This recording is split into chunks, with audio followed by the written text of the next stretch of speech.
Thank you, Mr. Chairman. Thanks for all of you for what you do for kids and what you do for education in America.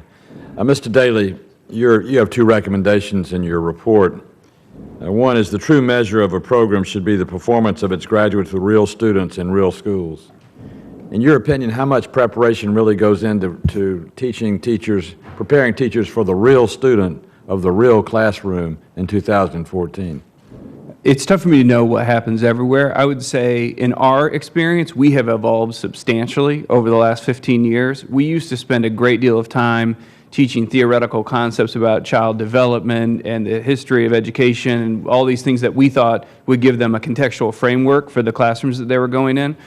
And we taught them about the concepts of classroom management or explaining things clearly, but what we were not doing nearly enough was teaching them to practice the foundational techniques that they would use 100 times a day. How do you get students in a line? How do you use economy of language to go through a concept so you don't lose students?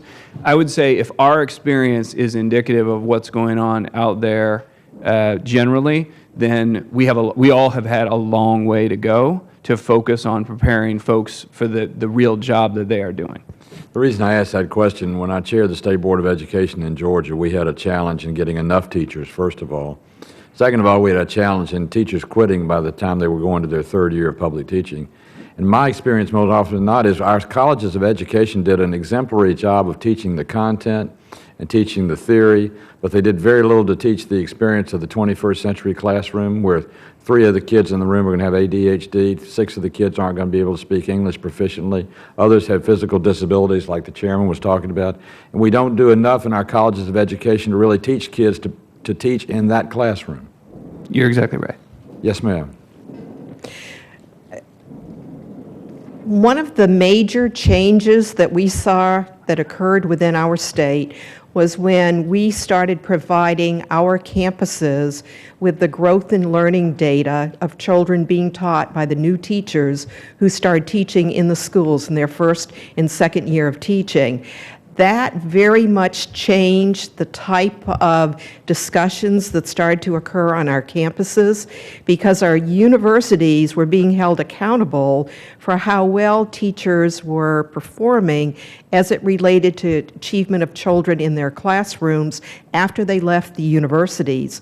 That really helped our universities turn and take a look at what standards students needed to be addressing when they went into the classrooms, what kind of assessments children were being assessed on.